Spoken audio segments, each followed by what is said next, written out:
സഹൃദയ ഭക്ഷണ വിശ്വാസികളെ, ഇതാണ് മുണ്ടികുൽ കറാൻകുട്ടി ബിരിയാണി. അല്ലെങ്കിൽ ആ പൊക്കവുമായി നമ്മൾ കാര്യങ്ങൾ കൈകാര്യം ചെയ്യാൻ പാടില്ല. പ്രത്യേകിച്ച് ഭക്ഷണം വിൽക്കുമ്പോൾ ഭൗതികമായി നമ്മൾ അവിടെ ഉണ്ടെങ്കിൽ ഒരു അരിമണിയുടെ ആസനത്തിൽ വിരലുകൊണ്ട് തട്ടിയിട്ടേ നമ്മൾ വിടാവൂ. അത് മാത്രം, ഒരു ബിരിയാണിക്ക് 3 ചുമയുടെ എണ്ണം കുറഞ്ഞു പോയെങ്കിൽ പരാതി പറയാനുള്ള സന്നാഹം അവർ ഒരുക്കിയിട്ടുണ്ട്. അണ്ടാവിൽ അളുമ്പി നീ അളകാൻ നന്ദയിൽ അലവലാതി നീ. ഒരു കിണ്ണ സൈഡിൽ വെച്ചേക്കണത് എന്ത് മുണ്ണയ്ക്കാന്ന് വെച്ചേക്കണം. അവിടെ ഓരോ പീസും കൈ ബ്രാക്കറ്റ് പോലെ ആക്കി വെച്ചെടുത്ത് കൊടുത്തേക്കണ്. എടോ ആത്മൂത്രത്തിന്റെ നിറ ഫണ്ണി മോനെ, ഒരു തവിക്ക് കോരിക്കൊടുക്കൂടെ തവിട്ട് പിണ്ണാക്കെ. പിന്നെ ഇവനുണ്ടല്ലോ, ഇവൻ ഈ ചൈനീസ് ചെഗു വര കടത്തിണ്ണയിൽ ഉറങ്ങിക്കിടക്കണ കിളവന്മാരെ വരെ കണ്ണ് തോണ്ടി തിന്നുന്നാണ് അറിയാൻ കഴിഞ്ഞ. മുളയണ്ടവാ.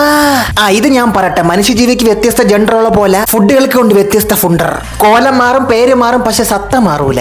സിമിലർലി ഇത് വാട്ടർ മെലൻ സാൻഡ്വിച്ച്. ഫ്രൂട്ട് ആണെങ്കിലും ഇവനൊരു ഫാസ്റ്റ് ഫുഡാണ്. ഫുഡ് വരെ ജെൻഡർ ഫ്രൈഡ് ആയി തുടങ്ങിയിരിക്കുന്നു. നാളെയൊക്കെ നമ്മുടെ ബാത്റൂമിന് ടൈലും മറ്റേ അവിടെ വാട്ടർ മെലന്റെ കഷ്ണം കണ്ടു ചോദിക്കൂലെന്ന് ആര് കണ്ട്? I say madness is free. I seek solution in കക്കൂസ്. By the by, okay by.